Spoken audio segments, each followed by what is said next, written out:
Well, I've got to say, I was up there the other day, and you've really got to see it's just different. They have etchings. I guess they're called etchings. I'm not that much up on, art, but it's different than, really different from other ones I have seen. But we'll come into Catherine Noble, who is the Volunteer Programs Coordinator, and she's here with updates, and I'll let her talk about what's coming up. Sure. Well, thanks for having me. So I'm here to talk about some volunteer updates. One of the big ones that we have that people have probably heard about is each year we have an Alzheimer's walk, and it takes place at Reston Town Center. And Green Spring is actually a sponsor of the event. So what that means is we contribute a certain amount of funds, and we have a table, and we have our own kind of staging area, which is really nice. And it is a walk, but that doesn't mean that everyone has to walk. So sometimes I just like to point that out, because people that want to come and support the event and be part of that community of volunteers coming to support this cause, staff members come, they don't necessarily have to do the walk. It's about a mile walk, and it's around Reston Town Center. It is an easy walk, but many people don't participate in the actual walk portion. What they do is they stay at the table. There will be speakers there. There's lots of different vendors and information about, the disease, the research. So there's lots going on. So why I say that is because I don't want people to think, oh, I can't sign up for that, even though I would love to support that event, because I, might have an assisted device and I might not be able to walk that route.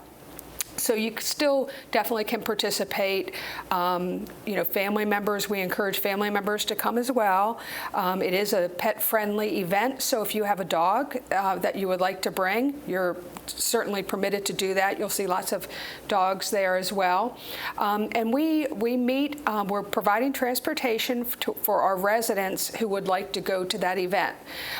So the first phase, if you're interested and you want to come to this event, which is on September 25th at Reston Town Center. Again, we will be having a bus that leaves from Green Spring, takes you to the event and takes you back. The first step would be to just give us a call and let us know that you're interested. You can call myself, or you can call Renee Budd, who is the program manager at Garden Ridge, and then we can sign you up.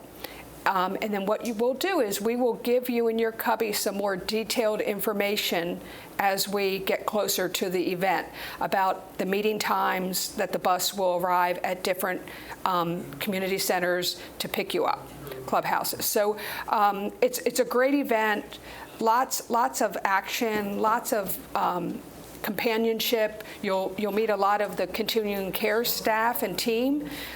So it's really a great time.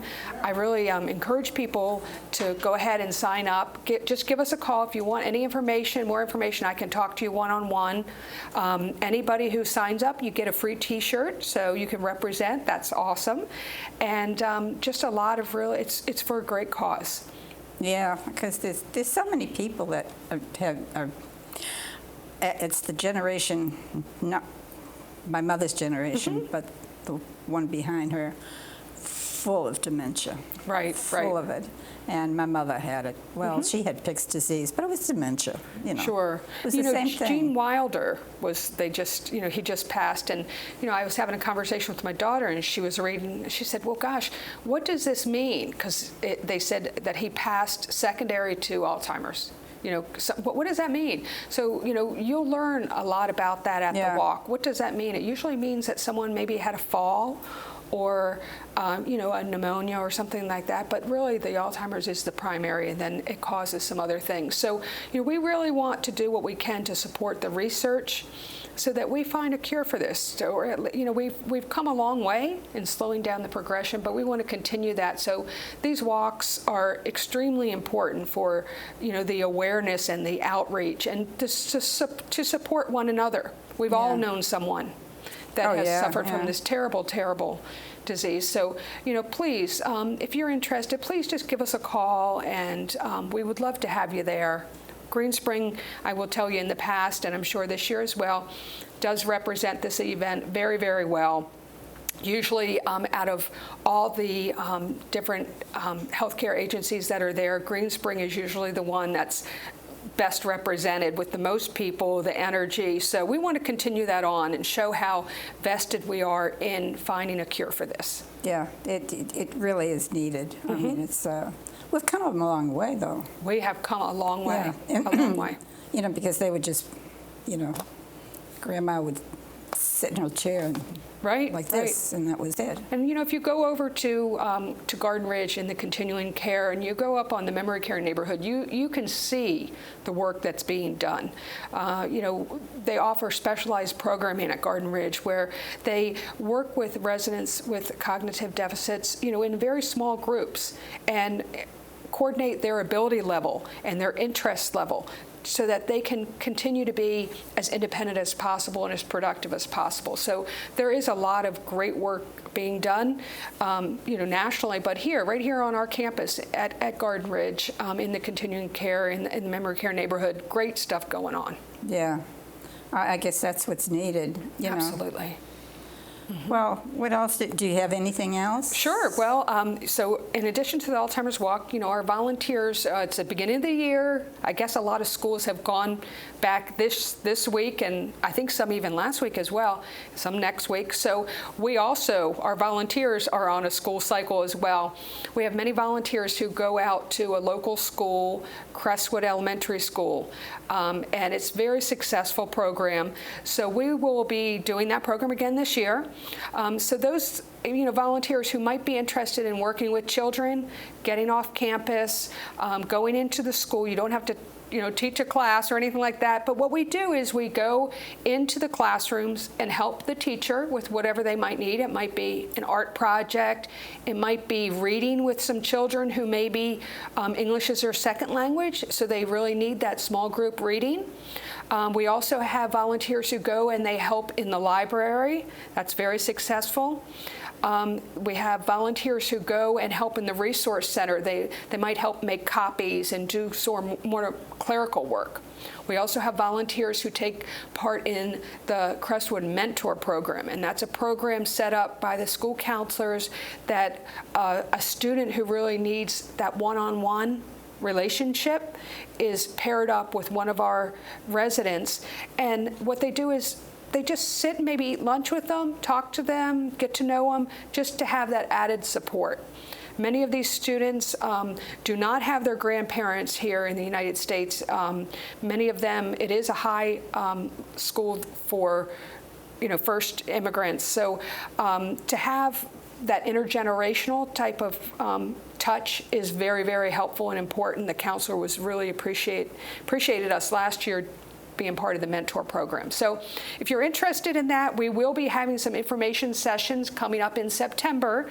We don't start going to the school until October because we have to give the students enough time to kind of get used to, and the teachers as well, used to their cycle and everything. So we will, but that's when we use here at Green Spring that time to kind of give our residents here information if they want to participate in this program. Many of our volunteers who participated last year, I think all of them said they absolutely want to do it again this year, so that shows you it was a fun and successful program.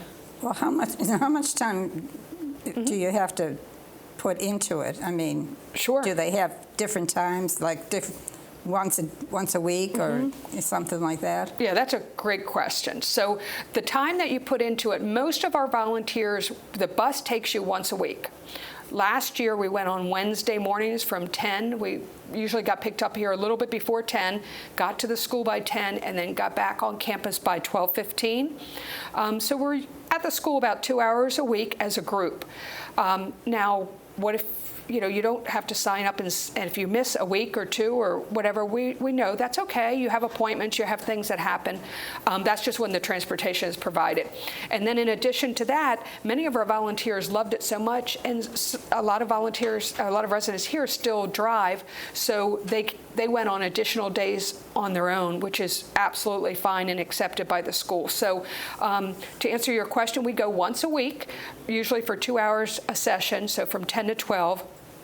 And then if you want to go additionally on your own, you certainly can. Oh, so just once a week, and that's only a couple of hours. Right, right. And then you can put in your own time. Exactly. And then they invite us to fun things. They invite us to some of their evening events. You know, they have festivals and different things that go on throughout the school year. So they will invite us to those as well. So if volunteers want to go and help in the evening with some of those things, they can do so. They're welcome. It's a great school. It's really a great community. Well, if your faces are getting too familiar here, you can go out and meet new faces. That's right. Yeah. Right. Yeah. And the kids become very attached. I mean, it was really great to see the hugs that take place. You know, one of the stories I like to tell is when we were checking in one day, because you have to sign in, and a young student, I guess he was kindergarten, was coming in late. You know, maybe he had an appointment or something, coming in late with his mom, and he saw our volunteer who works in his classroom, and he broke from his mom and just ran over to that volunteer and just gave the volunteer just a big hug. So those relationships that are formed are really, really meaningful to the children and to us too. Yeah. You know, getting a hug from a child is pretty special. Right. Mm-hmm. I should say. Well, I think we're just about out of time. Okay. Have we finished everything? I have. Thank you for having me. Oh, well, and thank give you me for a call. coming. Tell volunteers, just give me a call and we'll get you set up in what you like to do. Okay. All right? Well, thank you very much, Catherine. Oh, Catherine. Thank you.